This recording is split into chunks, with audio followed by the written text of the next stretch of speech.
Hello everyone, good evening. Welcome back to Exam Guru. My name is Ashish Rathod and today I discussed about full syllabus test 13. तो चलिए बच्चों फटाफट start करते हैं question number 1 से.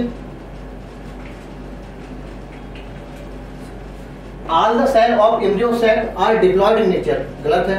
कैसे?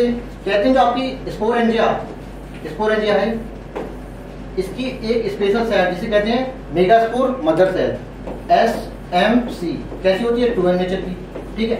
अगर इसमें रिडक्शन डिवीजन होता है तो बनते हैं 4 मेगा स्पोर, जिसमें से 3 हो जाते हैं रिड्यूस, एक आगे जब डेवलप हो जाता है तो आपकी रिडक्शन डिवीजन जैसे ही होता है तो कहते हैं प्लॉडी हाफ कर देता है, तो प्लॉडी बिकम हाफ यानी n हो गया.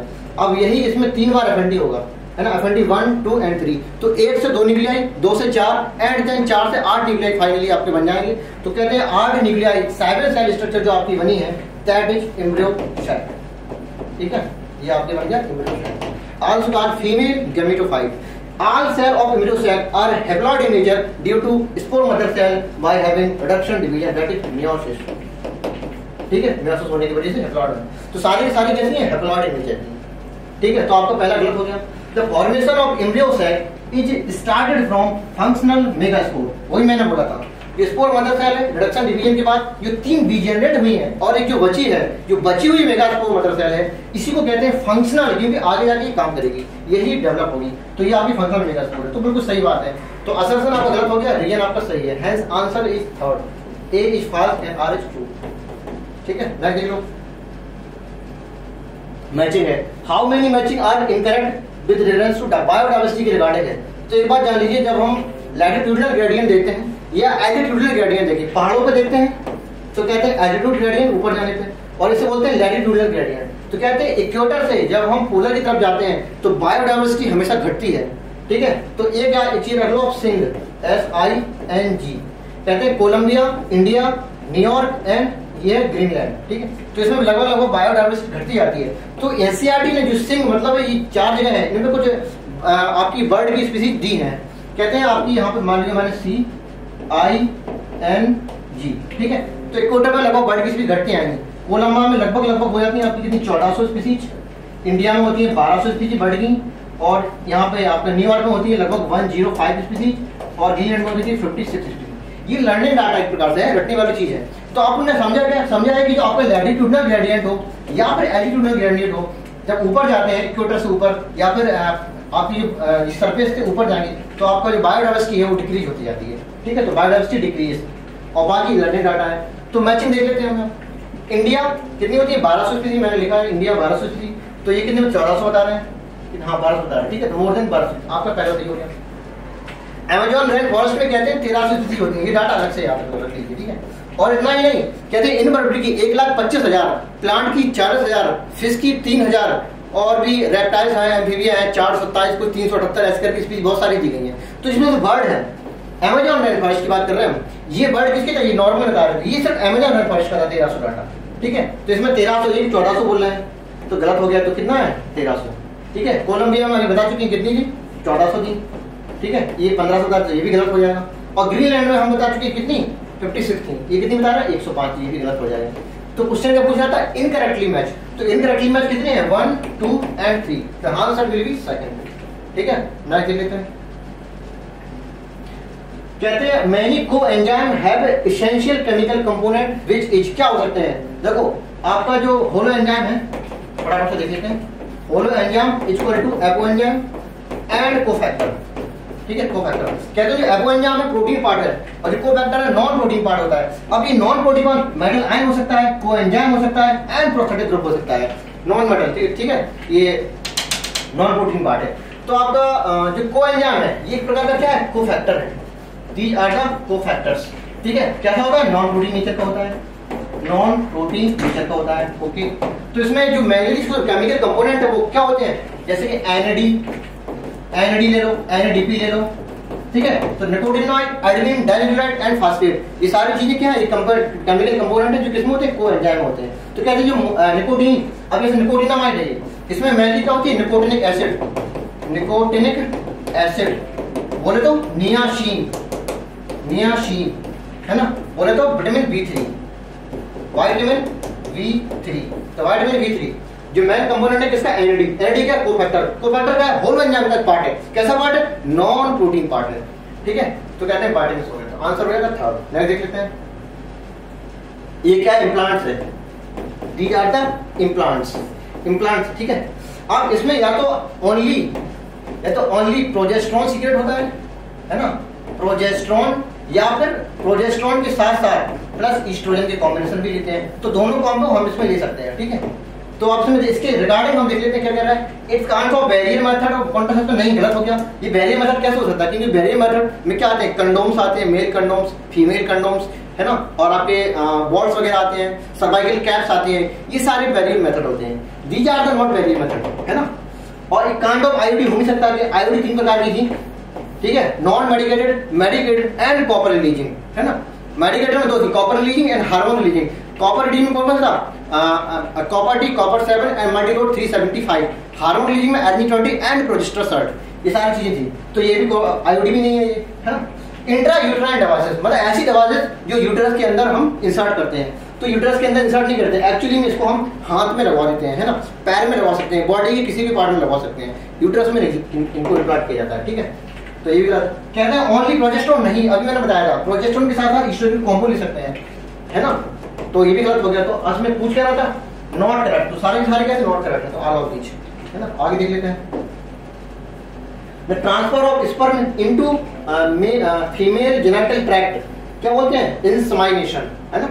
ट्रांसफर फ्रॉम इंसेमिनेशन, सीधे सीधे था ये। आगे बढ़ते हैं, विच of the following is not reproductive event of human, gametogenesis, parturition, triple fusion and gestation. कौन सा रिप्रोडक्टिव इवेंट नहीं हो सकता, बड़ा बताइए। गैमेटोजेनेसिस भी होता है, पार्चुरेशन भी होता है, गेस्टेशन भी होता है। Parturition and gestation, embryonic development gestation होता है, पार्चुरेशन डिलीवरी, है ना, डिलीवरी 9 महीने के बाद। ये ट्रिपल फ्यूजन ये किसमें होता है, प्लांट में होता है। पूछ क्या है, not reproductive event in human, तो ये कोई रिप्रोडक्टिव इवेंट नहीं है ह्यूमन का, ठीक है। आंसर क्या आउट हो जाएगा। नेक्स्ट देख लेते हैं, कहते हैं अच्छा, feature of the which of the following male not have father but have son and but have grandfather and grandson. अच्छा, कहते हैं कि बाप और बेटा नहीं होता है, लेकिन दादा और नाती हो सकते हैं। तो इस प्रकार की लाइन लिखी है, जेनेटिक्स में लिखी है, वो भी किसमें, हनी बी के केसेस में। इसको बताने के लिए मैं एक वीडियो, एक क्वेश्चन रिपीटेड है, एक्चुअली मैंने बहुत अच्छे से बताया है, एफएसटी कोडिंग में क्वेश्चन बहुत डिटेल से बताया है कि ऐसा क्यों होता है, लगभग 5 से 6 मिनट रिजल्ट ज्यादा बताने में। तो फिर भी हम पिछली बार बता दिए, इस बार हम सिंपली बता देते हैं। हैप्लॉइड डिप्लॉइड सेक्स डिटरमिनेशन होता है, ठीक है। नहीं देख लेते हैं, अब इसका डिटेल्स इल्यूशन आपको एफएसटी कोड में देख सकते हैं। आप कहते हैं कलर ब्लाइंड मैन, अच्छा कलर ब्लाइंड मैन है एक्स वाई, ठीक है, कलर मैन हो गया। हैड कलर ब्लाइंड सिस्टर, अच्छा कलर ब्लाइंड सिस्टर बहन हो गई, जो भी कैसी है कलर ब्लाइंड हो गया, ठीक है। And normal brother, normal brother मतलब इसका जो भाई है एक्स वाई कैसा है, नॉर्मल है, कोई डिसीज नहीं है। तो पहले हम जान लेते कलर ब्लाइंड क्या होता है। एक्चुअली में सेक्स लिंक्ड में भी कौन सी, एक्स लिंक्ड रेसेसिव डिसीज होती है। कहते हैं जब दोनों के दोनों एक्स के पास एक्स तो क्या होती है, डिसीज होती है ना। अगर एक के पास है एक के पास नहीं है तो कहते हैं कैरियर है, ये कैरियर है। अगर दोनों के पास नॉर्मल है एक्स एक्स तभी कहीं नॉर्मल होता जाती है ना, या फिर एक्स वाई इस तरह से।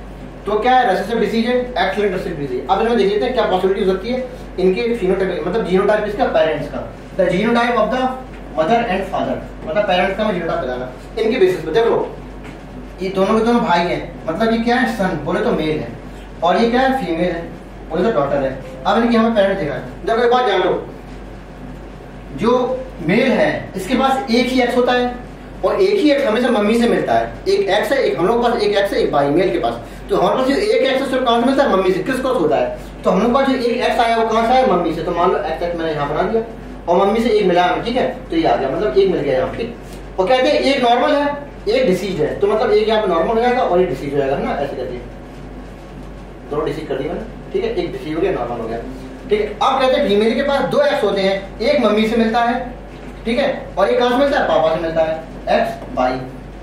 तो अब देखो फीमेल के पास दोनों के दोनों डिसीज है, इसका मतलब है कि एक मम्मी से मिला होगा, ये वाला मिला होगा, और पापा से नॉर्मल वाला मिल नहीं सकता। क्यों, क्योंकि ये भी डिसीज है ना, तो इसका मतलब है पापा के पास भी इसी हो जाएगा, मतलब कलर ब्लाइंड ये भी हो गया। तो मतलब ये पॉसिबिलिटी लग रही है फिर भी, है ना, देख सकते हैं। और इसकी सिस्टर होगी वो कैसे हो जाएगी, देखो X Y X X sister कैसी होगी, एक नॉर्मल होगी और एक कैरियर होगी, मतलब दूसरी फीमेल कैसी होगी, कैरियर होगी। तो 25% जो फीमेल चाइल्ड है वो कैसी कलर है, 25% फीमेल कैसी है कैरियर है, और 25% जो मेल या सन कैसे है कलर ब्लाइंड है, और 25% कैसे नॉर्मल है। तो आपके जो पॉसिबल है वो क्या होगा, ये पॉसिबल हो गया, ठीक है। कैस्ट्रॉल चलता है ना, ये इधर आएगा, ये इधर कैसे जाएगा। तो पॉसिबल देख लेते कौन सा होता है, ये पॉसिबल है, पॉसिबिलिटी होगी सेकंड ऑप्शन। नहीं देख लेते हैं, the reverse transcription the process अकर कहां पे होता है, कहते हैं डीएनए सेंट्रल डोग्मा क्या होता है, डीएनए से बनता है क्या एमआरएनए, डीएनए से बनता है एमआरएनए, और एमआरएनए से क्या बनती है प्रोटीन, ठीक है, एमआरएनए से क्या बनती है प्रोटीन बनती है, ठीक। अब यहाँ पे ये होता है ट्रांसक्रिप्शन, ये होता है क्या ट्रांसलेशन। अब क्या उल्टा कर रहे हैं, इसी से चलते हैं, मतलब एमआरएनए से डीएनए बनाते हैं, इसे कहते हैं रिवर्स ट्रांसक्रिप्शन, रिवर्स ट्रांसक्रिप्शन, ठीक है। और ये किसमें होता है, एचआईवी वायरस में, क्यों, क्योंकि क्या होता है सिंगल स्ट्रैंड आरएनए वायरस होता है, आरएनए वायरस होता है। ये रिवर्स ट्रांसक्रिप्शन की कैपेसिटी होता है, आरएनए से फिर दोबारा डीएनए बना देता है, डीएनए से फिर से एमआरएनए, फिर से प्रोटीन बनाता है, ठीक है। तो इसका काम क्या होता है, पहले इधर आना, फिर से इधर आना, इसके बाद फिर प्रोटीन बनाना। तो रिवर्स ट्रांसक्रिप्शन होता है एचआईवी। नहीं देख लेते हैं,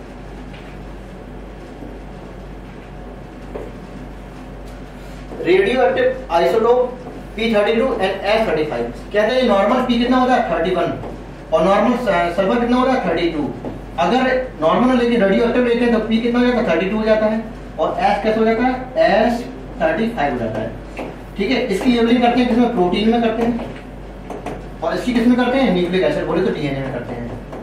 आपको जो बैक्टीरियोफेज है ये वाला बना है, अंदर डीएनए बनाती है डबल स्ट्रैंड, और इसकी जो कवरिंग है इस तरह से बोले तो ये प्रोटीन है, ठीक है। इसको मैंने रेडियो एक्टिव अगर इसको लेंगे तो क्या लेंगे S35 लेंगे, एक समय में एक ही लेंगे। अगर हम डीएनए को लेबलिंग कर रहे हैं डीएनए को, तो कैसे ले सकते हैं P32 ले सकते हैं, ठीक, कुछ इस तरह से हो गया। अब कहते हैं हर्शे एंड चिन ने 1952 में एक अनइक्वल प्रूफ दिया था कि डीएनए इज जेनेटिक मटेरियल, है ना। तो सिंपली हमारा बताया था Hershey and chin experiment 1922, DNA genetic material इन्होंने प्रूव किया था। एक बार उन्होंने इसको लेबलिंग किया था प्रोटीन को S35, ठीक है, और एक बार डीएनए को किया था। दो सेपरेशन मतलब दो मेथड उन्होंने दो एक्सपेरिमेंट उन्होंने किए थे और बताया था कि डीएनए जेनेटिक मटेरियल, ठीक है। इसका डिटेल जानने की जरूरत है नहीं, देख लेते हैं। कहते number of amino acid in polypeptide chain 150 है, मतलब अमीनो एसिड कितनी है 150 गिवन है, ठीक है 150। The number of base on the mRNA required, mRNA देखो ये एमआरएनए हो गया। कहते हैं triple base sequence on mRNA is genetic code, ये ट्रिपल बेस सीक्वेंस है, मान लो AUG, इसके बाद UAC, इसके बाद स्पेस नहीं होता लगातार होते हैं, ठीक है, ACU, इस तरह से होते जाते हैं, है ना। और UAA ये मैंने बना दिया स्टॉपिंग कोडोन, ठीक है। और यहाँ पे बना दिया क्या इनिशिएटर, है ना, इनिशिएटर बना दिया मैंने, इनिशिएटर, है ना, और ये टर्मिनेटर हो गया, ठीक। तो कहते हैं triple base sequence on mRNA chain, ये क्या होगी एमआरएनए चेन हो गया। Triple base sequence on mRNA chain, ये क्या होता है अमीनो एसिड, यानी ये कह सकते हैं कि अमीनो एसिड जितने हैं उसे हम 3 से मल्टीप्लाई कर दें, अगर 3 गुना कर दें उसका तो कितना हो जाएगा 450। तो ये कितना हो जाएगा, यही कितना है, यही बेस का नंबर है, ठीक है। अब कहते हैं कि number of base on mRNA chain required can be, कितने हो सकते हैं, कहते हैं देखो 450 तो पक्के हैं ही, और कहते हैं 3 और हो सकते हैं, क्यों, क्योंकि स्टॉपिंग कोडॉन में भी, स्टॉपिंग कोडॉन के लिए किसी भी प्रकार की प्रोटीन नहीं होती है ना, तो 3 ही हो जाएंगे। तो +3 इक्वल टू कितना है 453, ठीक है। तो आंसर क्या हो जाएगा 453, सेकंड आंसर, ठीक है। देख लेते हैं below the following is correct match, following grand viability कितनी है 30 मिनट, रोजेसी नहीं, कहते हैं RSL रासीडा रोजेसी सोनेसी एंड लेगुमिनेसी की जो पोलन की जिंदा रहने की एबिलिटी बोले कि पोलन वायबिलिटी कितनी होती है फ्यू मंथ्स, है ना, फ्यू मंथ्स, ठीक है। और कहते हैं जो ग्रास फैमिली है, ग्रास फैमिली कितनी होती है ग्रास फैमिली की 30 मिनट्स, है ना। वीट वगैरह ग्रास वीट हो गया राइस हो गया, यानी 30 मिनट्स होती है, ठीक। तो इन्होंने 30 मिनट बनाई किसकी ग्रास फैमिली की, और ऐसी ग्रासी कितनी होती है मंथ्स, है ना, कुछ मंथ हो सकती है या 1 महीने 30 दिन बोल सकते हो आप, तो आपका ये गलत हो गया। और कहते हैं मैनी ओविल नहीं, इसमें तो सिंगल ओविल होता है, तो ये भी गलत हो गया। वन ओविल ओवरी इन पैडीफील्ड, हाँ ये सही हो गया आपका, ठीक है। प्लेसेंटा एंड्रोसियम में कोई मतलब नहीं है ना, क्योंकि प्लेसेंटा किसका पार्ट होता है ओवरी का, है ना, फीमेल वाली पार्ट का। तो आपका थर्ड आंसर हो जाएगा। आगे देख लेते हैं। कहते हैं experimental verification of chromosomal theory of inheritance, कहते हैं chromosome theory of inheritance given by Sutton and Boveri, ठीक है, सटन एंड बॉवेरी इन 1902, ठीक है 1902। लेकिन इसका जो एक्सपेरिमेंटल वेरिफिकेशन है, एक्सपेरिमेंट के द्वारा वेरिफिकेशन किसने किया था? टी.एच. मॉर्गन साहब ने किया, ठीक है। किसमें दिया था? वी में है ना, ड्रोसोफिला वी, बोले तो फ्रूट फ्लाई में, तो टी.एच. मॉर्गन। बस आगे बढ़ते हैं। प्रेजेंटली इतने परसेंट बर्ड की स्पीसीज, इतने percent mammal that and nest, क्या पूछ रहा है जिम्नोस्पर्म, कहते हैं species in the world face to threat extinction, मतलब कितनी स्पीसीज हैं जो एक्सटिंक्शन मतलब जो एक्सटिंक्ट होने वाली है ना, जो इंडेंजर्ड कंडीशन में है। तो कहते हैं इतने परसेंट, कितने परसेंट बढ़ गई थी? यहाँ पे देख लो, लगभग 12% है, ठीक है 12% हो गया, इधर परसेंट लगाया ऑलरेडी, पेन चेंज करते हैं, ठीक है 12% हो गई सर, ठीक है। और परसेंट जो मैमल की कितनी थी? 23%। इसका उल्टा कर दो, 3 कर दो तो हो जाती किसकी? एम्फीबिया की, तो 32% किसकी होगी? एम्फीबिया। और इसका एक कम कर दो, जिम्नोस्पर्म में जाएगा, बोलो 31, ठीक है। तो आंसर क्या हो जाएगा? 12, 23, 32, 31, 12, 23, 32, 31, सेकंड आंसर। नेक्स्ट देखते हैं। The female weak colour pattern change even slightly for any reason during the evolution, कहते हैं आपकी जो सेक्सुअल डिसेट बोलो तो सीरो कॉपुलेशन, आपने पता होगा मेडिटेरियन ऑर्बिट में पाया जाता था। कहते हैं उसकी जो हनी वी थी कॉपुलेशन करने आती थी, वो समझती थी कि मेरी फीमेल है, मतलब फीमेल पार्टनर है, वो जाकर उसके साथ कॉपुलेशन कर लेता था। तो छल कपट किया किसने? मेल के फ्लावर ने, है ना, उसके फ्लावर ने किसके? मेल के साथ किया। क्या किया? क्योंकि सीडो कॉपुलेशन किया, क्योंकि उसके जो फीमेल की बॉडी उसकी जैसा आकार बना लेता है। तो एक फिनोमेना होता है, कहते हैं को एवोल्यूशन। कोवोल्यूशन क्या होता है? साथ एवोल्यूशन। कहते हैं अगर किसी तरह से अगर हनी बी का कोई स्ट्रक्चर चेंज हो जाता है तो जो प्लांट है वो भी अपनी हीप को वैसा ही बना देता है ना, जैसे उसकी फीमेल हो। क्यों? ताकि हमारा आपका जो पॉलिनेशन है वो हो सके। तो साथ एवोल्यूशन, दैट इज को एवोल्यूशन। ये कहाँ पाया था? मेडिटेरियन ऑरिफिस में, मेडिटेरियन ऑरिफिस में। सारी जगह नहीं, सारा ओनली मेडिटेरियन, ये क्वेश्चन का नाम, ठीक। तो कहते हैं साथ एवोल्यूशन होता है। कहते हैं वन पेटल अगर ऑर्किड का फ्लावर आल्सो चेंज हो जाएगा कब? मेडिटेरियन रिसेम्बलेंस, इससे रिसेम्बलेंस मतलब इससे मिलता जुलता करने के लिए। अगर आपके इसमें फ्लावर में कोई चेंज हुआ है ना, हनी बी में कोई चेंज हुआ तो फ्लावर भी चेंज कर लेगा। तो आंसर क्या होगा? थर्ड होगा। नेक्स्ट लेते हैं। असल रीजन है the thorn and tendril of bougainvillea and cucurbita represent homology, है ना, बोले तो डाइवर्जेंट एवोल्यूशन, ठीक है, डाइवर्जेंट एवोल्यूशन। जब फंक्शन हमारा कैसा होता है? डिफरेंट होता है, और ओरिजिन कैसी होती है? सेम होते हैं, है ना, structure same, function different, that is homology या divergent evolution. The thorn and tendril कहाँ से आते हैं? स्टेम में भी कौन से आते हैं? एक्सिलरी बर्ड से।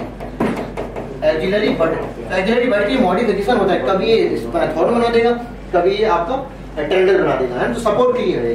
तो स्ट्रक्चरली सेम है दोनों, तो आपके एजुअल रीजन बहुत सही है, और दोनों का एक्सप्लेनेशन आल्सो है। Answer will B 4। नेक्स्ट देख लेते हैं। Catalytic converter of carbon monoxide and nitrogen oxide, nitrogen oxide ले लो, है ना, नाइट्रोजन की ऑक्साइड एक्स माना यहाँ एस कर दिया, ठीक, एक्स। द NX सीधे रखो ऐसे ना, NXOY कुछ हो सकता है, नाइट्रोजन की ऑक्साइड है। कहते हैं एग्जॉस्ट एंड कन्वर्टेड कंप्लीटली। तो कहते हैं जो कैटालिटिक कन्वर्टर है, रोडियम और जितने भी हैं, है ना, रोडियम पैलेडियम, है ना, प्लैटिनम, इनका काम क्या होता है कैटालिटिक कन्वर्टर का? कहते हैं जो इनडिकम्पोजेबल या इनकम्बसिबल जो ऑक्साइड्स हैं, इनको कंप्लीटली डिकम्पोजेबल गैस में चेंज करना। It's a function of rhodium, platinum and platinum, that is catalytic converter. क्योंकि ये नुकसानदायक है, हानिकारक होते हैं, तो CO को कंप्लीटली CO में चेंज कर देते हैं, और इनका कंप्लीटली ऑक्साइड करके NO चेंज कर देते हैं। तो यही इनका फंक्शन होता है, ताकि एनवायरमेंटल पॉल्यूशन कम हो सके, एयर पॉल्यूशन को कम किया जा सके।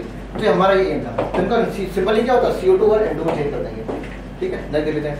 Which cell is body known as HIV factory? तो मैक्रोफेजेस, ठीक है, सबको रटा हुआ है। Macrophages is HIV factory of the cell, macrophages. Which of the following is correct matching? कहते हैं जेनिटल हर्ब्स, देखो जो STI है ना, सेक्सुअल ट्रांसमिटेड इन्फेक्शन थे, वो काफी सारे थे, जिसमें से हम आपको अगर बताया जाए तो केवल 3 डिसीज ऐसी थी जो कैसी थी? कंप्लीटली नॉन क्यूरेबल, मतलब ये कहते हैं नॉन क्यूरेबल थी। कौन सी? Genital herpes, AIDS and hepatitis B, ठीक है। तो जेनिटल हर्पीस नॉन क्यूरेबल है, एंड एड्स भी नॉन क्यूरेबल है, और कौन सी हो गई? जेनिटल हर्पीस और हेपेटाइटिस बी, हेपेटाइटिस बी, ये भी कैसी है, नॉन क्यूरेबल है। इक्यूरेबल बता रहे हैं तो गलत हो गया। जेनेटिक बार्ड्स कैसी क्यूरेबल है लेकिन नॉन क्यूरेबल था, तो ये भी गलत हो गया। एनडीबी इंड्यूस्ड अबॉर्शन, सही बात है ना। कब दिया गया था, 1971 में दिया गया था। और फैमिली प्लानिंग कब दिया गया था, 1951 में दिया गया था। ठीक है, तो ये भी गलत हो गया। तो आंसर क्या थर्ड हो जाएगा, नहीं दे लेते हैं। क्लीवेज किसमें होता है, क्लीवेज एक प्रकार का माइटोसिस होता है ना।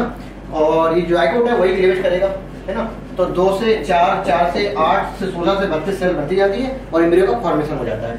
तो क्लीवेज जाइगोट में होता है। और इम्प्लांटेशन कहाँ होता है, यूटेरस के अंदर। और ब्लास्टोमिया ये कहते हैं डॉटर सेल होगी, ठीक है। और पेरिविटलाइन स्पेस या पेरिविटलाइन मेम्ब्रेन किसमें होती है, एक्चुअली में ओवा की मेम्ब्रेन होती है। तो आंसर इसका फोर्थ हो जाएगा। तो मजे कर लीजिएगा अपना। विच of the following is concerted population, अच्छा पॉपुलेशन, चाहे वो रेड एमेंडेंट ड्वेलिंग बोले तो ऐसा मतलब ड्वेलिंग जो एक प्रकार से उसको मतलब हम यूज नहीं करते हैं, है ना। त्यागा गया चीज, मतलब त्यागा गया इंसान को बोलते हैं एमेंडेंट, ठीक है। चाहे वो बैक्टीरिया हो, चाहे ट्री इन द फॉरेस्ट हो, सारी सारी क्या पॉपुलेशन है ना। और देख लीजिए क्लिनिकल ट्रायल्स, अच्छा इनकरेक्ट मत पूछ रहा है। कहते हैं डाउनस्ट्रीम प्रोसेसिंग होता है, इसमें क्या क्या होता है, प्यूरिफिकेशन, है ना, सेपरेशन एंड प्यूरिफिकेशन। कहते हैं सेपरेट करेंगे जो हमने बनाया है प्रोडक्ट को, separation, purification and clinical trials. Clinical trials तीनों को मिला के क्या बोलते हैं, डाउनस्ट्रीम प्रोसेस में, है ना। तो क्लिनिकल ट्रायल में डाउनस्ट्रीम प्रोसेस में प्यूरिफिकेशन भी करते हैं, सेपरेशन भी करते हैं, लेकिन ट्रांसलेशन में ऐसा कुछ नहीं होता है, क्योंकि हमें प्रोटीन बनाना है। तो ट्रांसलेशन तो बहुत पहले कर चुके होंगे, ट्रांसक्रिप्शन से ट्रांसलेशन बहुत पहले कर चुके होंगे। तो ये तो आंसर गलत हो गया भैया, है। बायोरिएक्टर एडिक्टिव सिस्टम भी होता है ना। और भी pH कंट्रोल, टेम्परेचर कंट्रोल, बहुत सारे कंट्रोल होते हैं, ठीक है। तो आंसर क्या जाएगा, थर्ड हो जाएगा। How many matching are correct, कहते हैं जो रोजी काउ है वो एक्सटेंट एनिमल नहीं होता है, फर्स्ट ट्रांसजेनिक काउ होती है एक्चुअली में, है ना। कहते हैं ह्यूमन लैक्टोनिमल प्रोटीन बनाने की ऐसी काउ है जी। कौन सी काउ है, ऐसी काउ है जो ह्यूमन मतलब ह्यूमन बेबी को अच्छा मिल्क प्रोवाइड करती है। कहते हैं 2.4 ग्राम पर लीटर इतना मिल्क होता है इसमें। कौन सा, ह्यूमन लैक्टोनिमल, है ना। और वैक्सीन सेफ्टी के लिए मोस्टली मास्क यूज करते हैं वैक्सीन सेफ्टी टेस्ट में। तो ये भी आपका सही हो गया, ये गलत हो गया, सही हो गया। जीन थेरेपी कहाँ होती है, एडी डिफिशिएंसी, एडी डिफिशिएंसी होगा तो क्या हो जाएगा, SCID, है ना, SCID SCID severe combined immunodeficiency disease, है ना। और जीन थेरेपी में क्या होता है, correction gene therapy. Gene therapy में क्या होता है, जीन को करेक्ट किया जाता है ना। तो आपको ये भी सही हो गया, ये भी सही हो गया। कुछ क्या रहा है, how many matching are correct, तो आंसर कितना, थर्ड हो गया। 3 मैचिंग करेक्ट है। नेक्स्ट देख लेते हैं, which are the following type of histone protein not present in the store protein. कहते हैं H2A, H2B, H3 and H4। सबके कितने लेते हैं, 2 लेते हैं। 2 इनके लेंगे, 2 ये लेंगे, 2 ये लेंगे, 2 ये लेंगे। टोटल कितने, 8 ऑक्टोबर बनाते हैं। 1 2 3 4, ठीक है, ये होगा। और 4 पीछे होंगे। तो कहते हैं हिस्टोन ऑक्टोमर बन गया, ये हिस्टोन ऑक्टोमर बन गया। ये हिस्टोन ऑक्टोमर बनाने का कहते हैं न्यूक्लियोसोम मॉडल, है ना। तो nucleosome model is what, is nothing just a histone octamer. इसमें जो H1 वाला है ये नहीं होता है, ठीक है। तो जो डिफरेंट हिस्टोन ऑक्टोमर आपस में जुड़े होते हैं किससे, H1 से। तो आपका ये नहीं होगा, बाकी सब हो जाएंगे। तो आंसर क्या हो जाएगा, थर्ड, 4। नेक्स्ट देखते हैं, how many matching are correct. Citric acid किससे मिलता है, फंगस के द्वारा, है ना। एस्परजिलस नाइगर बोलते हैं फंगस से, ठीक है, ये सही होगा। यीस्ट बोले तो सैक्रोमेसिस सेरेवेसी, अल्कोहल बोले तो दारू C2H5OH, है ना, अल्कोहल में तो ये भी ठीक हो गया। साइक्लोस्पोरिन बोले तो ट्राइकोस्पर्मा, ट्राइकोडर्मा पॉलीस्पोरम। ये क्या बनाता है, एक प्रकार का क्या है, ये फंगस थी, वायरस नहीं होता था, ये गलत हो गया। ये सही है, ये भी सही है, ये वायरस नहीं फंगस था। स्टेटिन मोलस्कस परप्यूरियस है, मोलस्कस परप्यूरियस निकलता था ये। और ये क्या होता था, ये प्रकार की यीस्ट होती थी, ना कि बैक्टीरिया होता था। तो 2 सही है, 2 गलत है, ठीक है। कुछ भी पूछ रहा है, आंसर क्या हो जाएगा, थर्ड। नहीं देख लेते हैं, ovary are connected to pelvic girdle with the help of infundibulum या लिगामेंट, है ना। कहते हैं लिगामेंट से कनेक्ट होती है। आपका मैंने यूटेरस बनाया ये, ठीक है, ये बनाया मैंने इस प्रकार से, ये लो बना,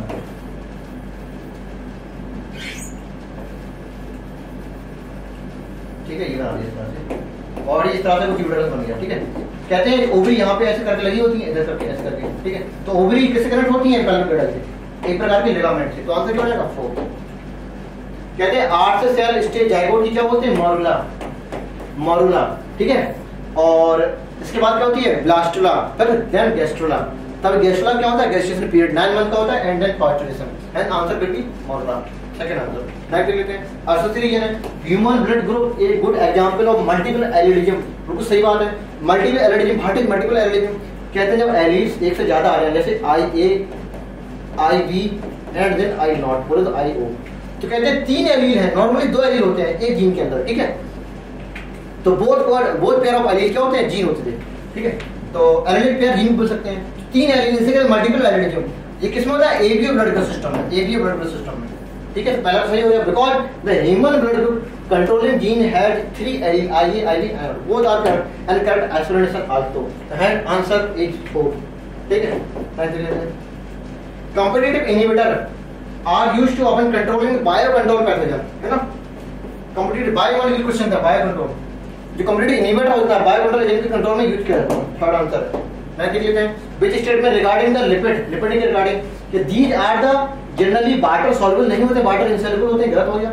लेसिथिन बोले तो फास्फोलिपिड, फास्फोलिपिड नाम नहीं आ रहा फास्फो, तो सर्फोलिपिड नहीं है, क्या है? फास्फोलिपिड है, phospholipid, these are the phospholipid, तो गलत हो गया आपके, ये भी गलत, ये भी गलत। ग्लिसरॉल सिंपल लिपिड होता है, सही बात है ग्लिसरॉल। एंड अब सिंपल लिपिड, ग्लिसरॉल ये simple lipid. Phospholipid are found in the cell membrane, है ना, तो ये भी आपका सही हुआ। ज्यादा अच्छा क्वेश्चन ये थर्ड वाला तब सही होता है जब ये कहते हैं glycerol found in the simple lipid, है ना। ग्लिसरॉल ये सिंपल लिपिड ज्यादा कहना अच्छी बात नहीं है। Glycerol found in the simple lipid because lipid as a triglyceride, है ना। तो आंसर ये भी आपका सही मान लेते हैं। अगर ABC पूछ क्या रहे हैं करेक्ट, तो ओनली डी वाला ऑप्शन है नहीं, तो इसको सही मान के चल रहा है, ठीक है। ज्यादा अच्छा तब उत्तर होता है जब बोलते हैं लिपिड है ग्लिसरॉल, ठीक, तो इसको भी सही मानना पड़ेगा। C and D are correct, तो आंसर क्या होगा? C and D आंसर मैं देख लेते हैं। ये क्या है? अच्छा, कहते हैं आपकी जो मीथेन है 4 हाइड्रोजन है, ठीक है। एक हाइड्रोजन हमने लगा दिया और एक जगह लगा दिया COOH, एक जगह लगा दिया NH2 ग्रुप, ठीक है, और एक जगह लगा दिया मैंने R। तो जो वेरिएबल R है वो यही R है, वेरिएबल फिर R हो गया। ये अमीनो ग्रुप है, ये एसिडिक ग्रुप है, एक हाइड्रोजन लगाने दिया, ठीक है। तो कार्बन में एक एसिडिक कार्बोक्सिलिक ग्रुप होता है, एक अमीनो ग्रुप, है ना। The molecule which having carboxylic and amino group they called it amino acid, amino acid. And R group के पास क्या है? सल्फर कंटेनिंग कंपाउंड है, hence the amino acid is sulphur containing amino acid. The example is cysteine and methionine, ठीक है, cysteine and methionine. तो answer क्या हो जाएगा? सेकंड। नेक्स्ट देख लेते हैं। If the number of chromosome in one cell, अच्छा ऑनियन रूट में कितने हैं? 16। क्रोमोसोम नंबर कितने हैं? क्रोमोसोम नंबर कितने हैं? 16 है। कैसी है? 2n सेल है ना। क्यों? क्योंकि इन्हें क्या बोला है? ऑनियंस रूट बोला है, तो ऑनियन रूट कैसी 2n होती है, ठीक है। What will be the number of chromatid in the meiosis 1 पर सेल, है ना। मेयोसिस 1 लिखा है आफ्टर मेयोसिस 1। देखो मतलब पहले G1 रही होगी, S में क्या होता है? अमाउंट डबल हो जाता है, मतलब G2 आ गई। अब G2 के बाद क्या हो गया? M1 कंप्लीट होने पर 1 से 2 सेल बनी होंगी, इसके बाद 2 से क्या बनी होगी? 4 सेल बनी होगी। कहते हैं जितना अमाउंट ऑफ DNA यहाँ पे रहा होगा इसका डबल हुआ होगा, फिर से आधा और एक बार और आधा, ये मेयोसिस का प्रोसेस होता है। ये तो हो गया अमाउंट ऑफ DNA की बात। अब हम बात करते हैं इसकी नंबर की बात। कहते हैं क्रोमोसोम नंबर इतना जितना होता है उतना ही इधर रहेगा, उतना ही इधर रहेगा, इसके बाद हाफ हो जाएगा, है ना। इधर हाफ हो जाएगा, इसके बाद एक बार और नहीं, उतने बराबर ही जाएगा। तो कहते हैं क्रोमोसोम नंबर हाफ होते हैं लास्ट तक, लेकिन यहाँ पर नंबर एडजस्ट रहते हैं। लेकिन क्रोमेटिड की बात करें, हमने अमाउंट तो बढ़वा दिया यहाँ पे, बोले कैसे बढ़ता है? एक्चुअली में क्रोमोसोम कुछ ऐसे हुआ करता था, ठीक है। अब ये खा पी के मोटा हो गया, कुछ इस तरह से मोटा हो गया। अब इसमें होगा लॉन्गिट्यूडिनल स्पेक्ट्रल डिवीजन। अब ये कुछ स्ट्रक्चर ऐसे हो जाएगा। अब हम देखो, इसको भी क्रोमोसोम 1 बोल रहा है, इसको भी क्रोमोसोम 1 बोल रहा है। ये क्रोमोसोम के पास एक ही क्रोमेटिड है, लेकिन इस क्रोमोसोम के पास 2 क्रोमेटिड हो गई। मतलब अगर 16 क्रोमोसोम है तो क्रोमेटिड कितने हो जाएंगे? 32, है ना। अब कह रहे हैं 32, तो इसके पास क्रोमेटिड कितने हो जाएंगे? डबल हो जाएंगे। अगर 16 क्रोमोसोम है तो क्रोमेटिड कितने? 32 हो जाएंगे यहाँ पे। लेकिन ये कह रहे हैं आफ्टर मेयोसिस 1, तो यहाँ पे क्रोमोसोम 32 से वापस कितने जाएंगे? 16, ठीक है। तो आंसर क्या हो जाएगा? 16। क्यों? मेयोसिस 1 की। तो आंसर क्या होगा? फर्स्ट। मैं देख लेते हैं दैट उसी कंटेंट का है। Content of the diploid cell G1 phase a per cycle measured in the अच्छा G1 phase in the cell cycle measured, ठीक है। If the DNA content X, मतलब G1 का जो DNA अमाउंट बता रहा है, अभी नंबर का था क्वेश्चन, अभी अमाउंट का है, X अमाउंट है, कोई यूनिट दिया नहीं है X का, चलो छोड़ो। Then the DNA content what the same in metaphase of meiosis first. Meiosis first का मेटाफेज बता रहा है, वही फिर से बताओ। G1 से जो G2 आई, S फेज में अमाउंट डबल हुआ। अगर यहाँ पे X है तो यहाँ पे हो जाएगा 2X, ठीक है। अब क्या होगा? मेयोसिस 1, ठीक है, मेयोसिस 1 हुआ, ठीक है। तो अमाउंट हाफ हो जाएगा, X हो जाएगा, है ना। वापस क्या हो जाएगा? X हो जाएगा। अब कहते हैं DNA content same in the metaphase of meiosis 1, तो मेटाफेज ऑफ मियोसिस 1 मतलब डबल होके कैसा हो जाएगा, हाफ हो जाएगा। लेकिन जब कब होता है, जब मियोसिस 1 कंप्लीट हो गई हो, लेकिन ये सिर्फ मेटाफेज की ही पूछ रहे हैं, मेटाफेज की पूछ रहे हैं, मतलब अमाउंट गेन डबल ही बना रहेगा, तो आंसर क्या हो जाएगा, 2x हो जाएगा आंसर। ठीक है, the ribosome are formed of किसमें, राइबोसोम किसके बना होता है, आरएनए एंड प्रोटीन। ठीक है, सीधा रखने वाला क्वेश्चन है, देख लेते हैं। माइटोकॉन्ड्रिया डिवाइडेड बाय फिजन, सबको पता है ना, बाइनरी फिजन। आगे बढ़ते हैं। Which of the following is vector used to, ये प्लांट अगर एनिमल सेल हो तो रेट्रोवायरस का यूज करेंगे, अगर प्लांट सेल हो तो याद है ट्यूमर इंड्यूसिंग कॉजिंग ट्राइप्लाइपेट है ना, ट्यूमर इंड्यूसिंग ट्राइप्लाइपेट एंड रेट्रोवायरस एक ही ऑप्शन में है ना, तो आंसर क्या होगा सेकंड।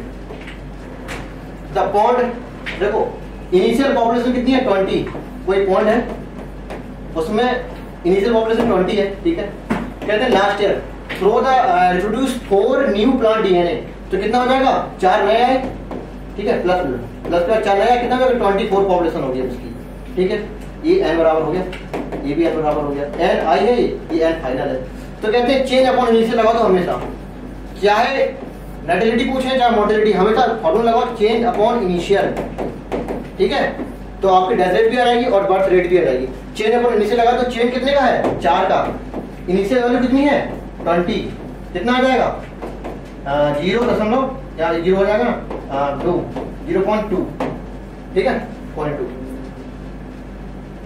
नेक्स्ट देख लेते हैं, Biot the correct matching. E coli, इसके लिए क्या कोलाई, ई इसके लिए क्या कोलाई, और ये आर स्ट्रेन का नाम है और ऑर्डर ऑफ आइसोलेशन है, तो ये इस तरह की कोलाई। ठीक है, ये है VAMH1 बोलो हेमोप्लस, ये है बैसिलस एमाइलोफिलस। ठीक है, एक्चुअली में एनसीईआरटी का नहीं है, लेकिन फिर भी थोड़ा नॉलेज के लिए दे दिया गया है। ठीक है, केवल एनसीईआरटी में ये कोलाई है और हिंदी 2 भी है, हिंदी 3 लिखा है, तो हेमोप्लस इन्फ्लुएंजी ये उधर हो जाएगा, और टीवीआर 322 क्या आर्टिफिशियल प्लाज्मिड है। ठीक है, मैचिंग कर लेना आप। Two enzyme responsible for the restriction of growth bacteriophage in 1970, 2 enzyme ऐसे थे जो उसकी ग्रोथ को रेस्ट्रिक्ट कर रहे थे, तभी इसका डिस्कवरी हुई थी। किसकी रेस्ट्रिक्शन एंजाइम बोले तो मॉलिक्यूलर सीजर है ना, किसमें, स्क्वायर कोलाई में। देख लेते हैं, द रेस्ट्रिक्शन इंटरमीडिएट PBU1, ये आपको प्लाज्मा बना दिया मैंने इस तरह से। ठीक है, ये है आपका PBR 322। कहते हैं इसका जो जीन रेसिस्टेंट है, ये किसका है, एम्पेसिलिन रेसिस्टेंट जीन।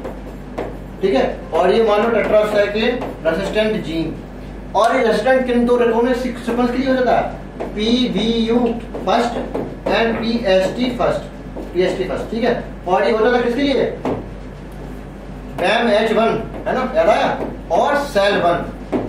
ठीक, यहाँ पे सेल 1। अब देख लो यहाँ पे क्या है, PBU1 का पूछ रहा है, तो किसके लिए है, एम्पेसिलिन रेसिस्टेंट जीन के लिए, तो आंसर क्या हो जाएगा फर्स्ट। देख लेते हैं, the are microbes mediated produce include under, are micro produce include under the किसमें, बायोटेक्नोलॉजी में। ठीक है, मेडिएटेड प्रोडक्ट मतलब जेनेटिक प्रोडक्ट है माइक्रोब से रिलेटेड, किससे बनते हैं, बायोटेक्नोलॉजी से। जेनेटिक इंजीनियरिंग तो एक ऐसा प्रोसेस है जिसमें हम डीएनए के अंदर छेड़छाड़ करते हैं, है ना, ये लैब वाला काम हो गया। तो जनरली एक प्रकार जैसे मुझे दूध से दही बनाना है ना, तो सिंपल ही बायो माइक्रोब का यूज तो कर रहे हैं, तो इसमें हम डीएनए की छेड़छाड़ तो कर नहीं रहे हैं, तो सिंपल ही लोग इसमें पूछते हैं कि जेनेटिक इंजीनियरिंग हुआ, बायोटेक्नोलॉजी हो गया। तो ऐसे समझ लो कि सिर्फ मॉडर्न साइंस को अप्लाई करना जेनेटिक इंजीनियर, मॉडर्न और प्लस ओल्ड साइंस को अप्लाई करना बायोटेक्नोलॉजी, तो आंसर क्या जाएगा, थर्ड हो जाएगा। The aim behind the addition of chilled ethanol, कहते हैं डीएनए आपने आइसोलेट किया है ना, तो कहते हैं चिल्ड एथेनॉल क्यों डालते हैं, ताकि जो प्रेसिपिटेट डीएनए प्रेसिपिटेट हो जाए ना, तो प्रेसिपिटेट डीएनए देखा, bring about the precipitation of DNA thread, तो आंसर क्या हो जाएगा सेकंड। नेक्स्ट देख लेते हैं, function of the strain is based on, function of the static लिखा है, function of the static based on the competitive inhibition, है ना, कॉम्पिटिटिव इनहिबिशन किससे निकलता है, मोनस्कस परपिलियस से, Monascus purpureus, blood cholesterol lowering agent based on the competitive inhibition. ठीक है, नेक्स्ट देख लेते हैं, the letter R name for restricted nucleus क्या होता है, ई मतलब इसके लिए किया, CO मतलब कोलाई, आर मतलब स्ट्रेन, और 1 है ऑर्डर ऑफ आइसोलेशन, तो क्या होगा, स्ट्रेन का नाम है, स्ट्रेन विच इज सोर्स, ये 1 हो गया। ठीक है, तो जीनस क्या हो जाएगा, ई कोलाई R1, R ये हो गया और 1 इधर हो गया, तो इस प्रकार का नाम होता है इनका। नेक्स्ट देख लेते हैं, एक्टिव गोइटर बोले तो Graves disease cause due to hyper function of thyroid gland, hyper function of thyroid gland से। कहते हैं अगर hypo function of thyroid gland मतलब थायरोसिन की कमी की वजह से तो कौन सी होती है, नॉर्मल गॉइटर की डिसीज होती है ना, या मिक्सिडीमा, लेकिन जो सिलेबस में है नहीं एक्चुअली में। तो आप याद रखिए इसको हम प्लूमर डिसीज भी बोलते हैं, एब्जिथॉर्मिक गॉइटर या ग्राफ डिसीज। आंसर क्या हो जाएगा, second.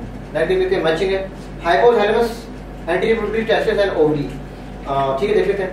Hypothalamus gonadotropic releasing hormone GnRH, ठीक है, जीएनआरएच कहां से निकलता है, हाइपोथैलेमस से, और रिलीज कराएगा एंटीरियर पिट्यूटरी पे अटैक करके एलएच और एफएसएच को, ठीक है, एलएच और एफएसएच को रिलीज कराएगा। तो जीएनआरएच हाइपोथैलेमस का जाएगा, तो आंसर यहां मैचिंग कर जाएगा। एंटीरियर पिट्यूटरी वीएच इंसुलिन, अच्छा इंसुलिन को आपका हो जाएगा एंटीरियर पिट्यूटरी नहीं होगा, इंसुलिन कोई ऑप्शन नहीं, एस्ट्रोजन हो जाएगा ओवरी से, एस्ट्रोजन अपना हो जाएगा एंटीरियर पिट्यूटरी से, और एंड्रोजन बोले तो टेस्टोस्टेरोन हो जाएगा टेस्टिस से। तो आपकी ये करेक्ट मैच हो जाएगी, मतलब इंसुलिन का कोई ऑप्शन नहीं दिया गया है, ठीक है, अपना मैच कर लेना।